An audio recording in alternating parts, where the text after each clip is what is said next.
President John F. Kennedy. Ladies and gentlemen, the very word secrecy is repugnant in a free and open society, and we are, as a people, inherently and historically opposed to secret societies, to secret oaths, and to secret proceedings. We decided long ago that the dangers of excessive and unwarranted concealment of pertinent facts far outweighed the dangers which are cited to justify it. Even today, there is little value in opposing the threat of a closed society by imitating its arbitrary restrictions. Even today, there is little value in ensuring the survival of our nation if our traditions do not survive with it. And there is very grave danger that an announced need for increased security will be seized upon by those anxious to expand its meaning to the very limits of official censorship and concealment. That I do not intend to permit to the extent that it's in my control. And no official of my administration, whether his rank is high or low, civilian or military, should interpret my words here tonight as an excuse to censor the news, to stifle dissent, to cover up our mistakes, or to withhold from the press and the public the facts they deserve to know. For we are opposed around the world by a monolithic and ruthless conspiracy that relies primarily on covert means for expanding its sphere of influence, on infiltration instead of invasion, on subversion instead of elections, on intimidation instead of free choice, on guerrillas by night instead of armies by day. It is a system which has conscripted vast human and material resources into the building of a tightly knit, highly efficient machine that combines military, diplomatic, intelligence, economic, scientific, and political operations. Its preparations are concealed, not published. Its mistakes are buried, not headlined. Its dissenters are silenced, not praised. Its dissenters are silenced, not praised.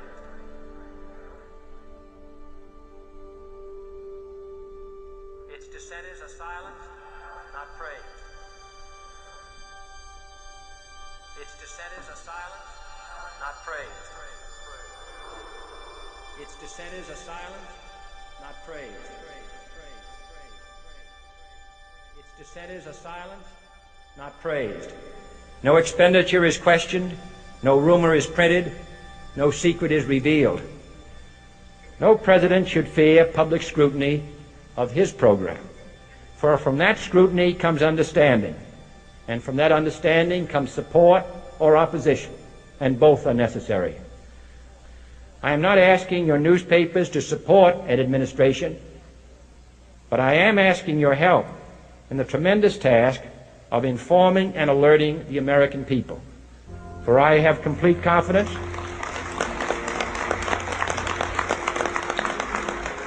in the response and dedication of our citizens whenever they are fully informed. I not only could not stifle controversy among your readers, I welcome it. This administration intends to be candid about its errors, for as a wise man once said, an error doesn't become a mistake until you refuse to correct it.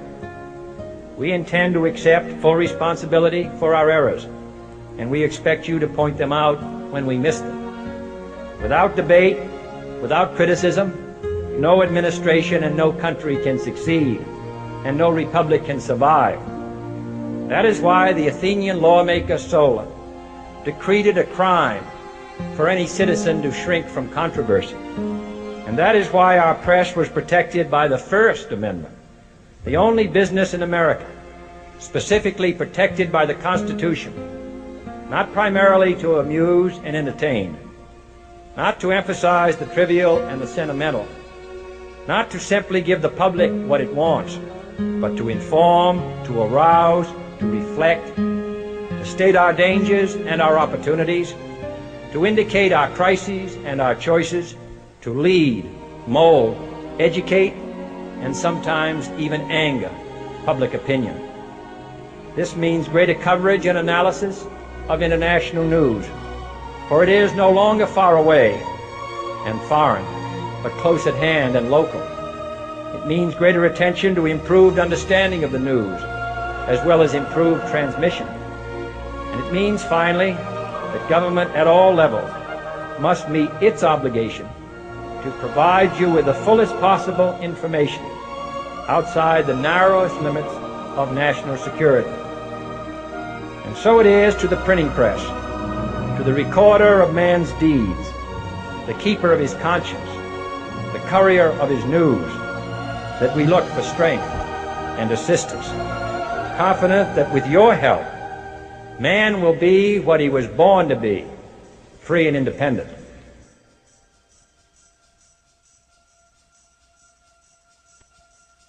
You were both in Skull and Bones, the secret society. It's so secret we can't talk about it. What does that mean for America? The conspiracy theorists are going to go wild. I'm sure they are. I don't know. I haven't seen the web. Number 322.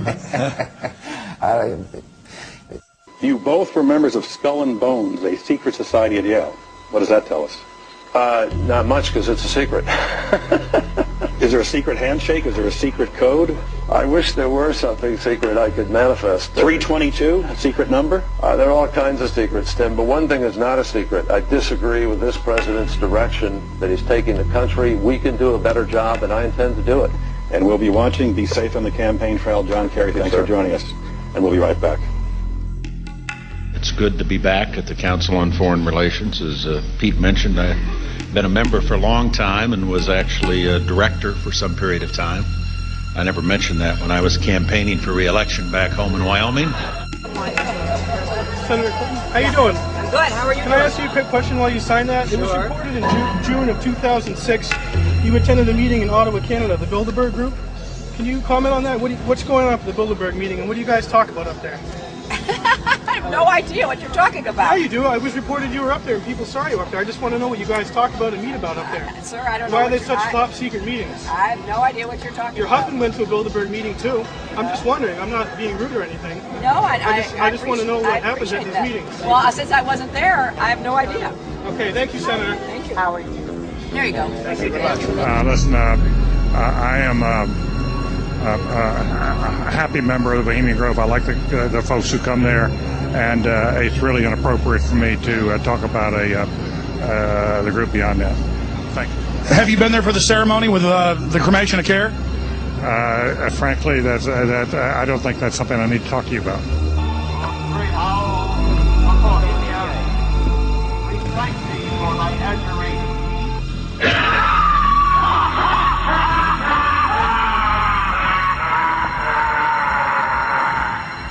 Have you been there for the ceremony with the cremation of care? Frankly, I don't think that's something I need to talk to you about. Really? That's right. Well, I'm Alex Jones, and I snuck in there in 2000. I'm the guy that blew it wide open and got the video. It's been on national TV. Well, I disrespect you for that. You do? I do.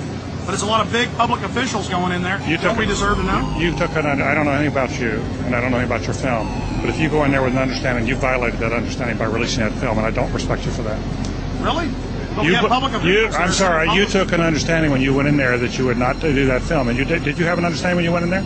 No. Did you crash it?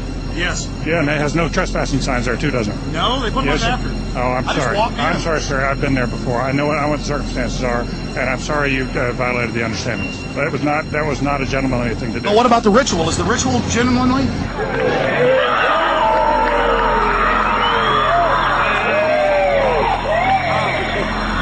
Sir, everything. I don't owe you this comment. I know. This is what's called ambush journalism, and I disrespect you for that as well. So thank you and goodbye. The ritual? That's none of your damn business. Oh.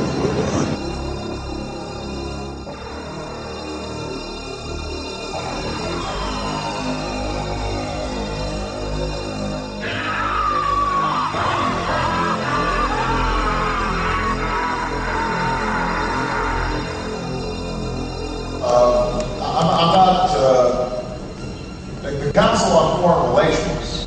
I don't know if I'm an official member. I've spoken there before.